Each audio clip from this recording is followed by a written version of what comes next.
माननीय सदस्यहरू, प्रतिनिधि सभाको आजको बैठकको कारबाही प्रारम्भ हुन्छ। माननीय सदस्यहरू,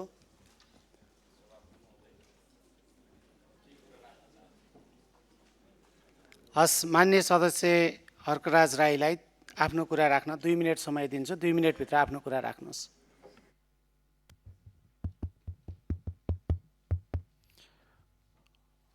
सभामुख महोदय, हाम्रो नियमावलीको नियम 15 को 2 अनुसार नेपाल सरकारको नेतृत्व प्रधानमन्त्रीज्यू सदनमा आएर माननीयहरूले उठाउनुभएका सांसदज्यूहरूले उठाउनुभएका प्रश्नको उत्तर दिनुपर्ने हो या होइन, म एउटा प्रश्न राख्न चाहन्छु। मैले 2083 साल 1 महिना 28 गते र 29 गते केही प्रश्नहरू राखेका थिएँ, जो गृह मन्त्रालयसँग सम्बन्धित केही थिए, केही रक्षा मन्त्रालयसँग सम्बन्धित केही थिए, केही अन्य मन्त्रालयसँग सम्बन्धित प्रश्नहरू थिए। ती प्रश्नहरूको उत्तर प्रधानमन्त्रीज्यूले आएर दिनुपर्छ भन्ने म माग राख्दछु, किनभने उहाँले मन्त्री परिषद अहिले विस्तार गर्नुभएको छैन।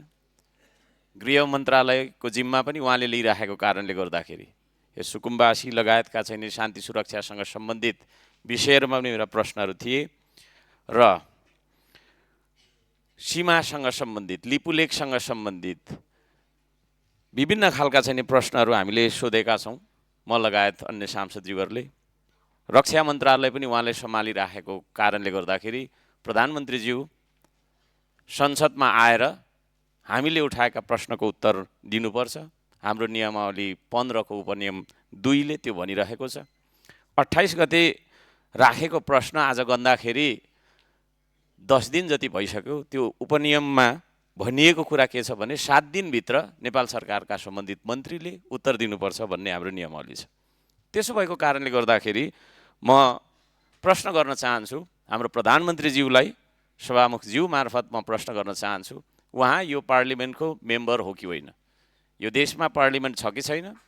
हामी सबैजनाले लोकतन्त्र, यो संसदको गरिमालाई हामीले जोगाइराख्नुपर्छ कि पर्दैन, कर्तव्य पुरा गर्नुपर्छ कि पर्दैन? म यो प्रश्न गर्न चाहन्छु। यदि उहाँ आफ्नो कर्तव्य पुरा गर्न सक्नुहुन्न भने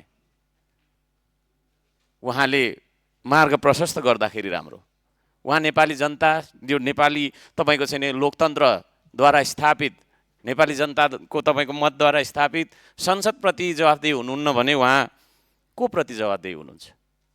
शङ्का गर्ने ठाउँ छ यहाँ। कोही न कोही प्रति त उहाँ जवाफ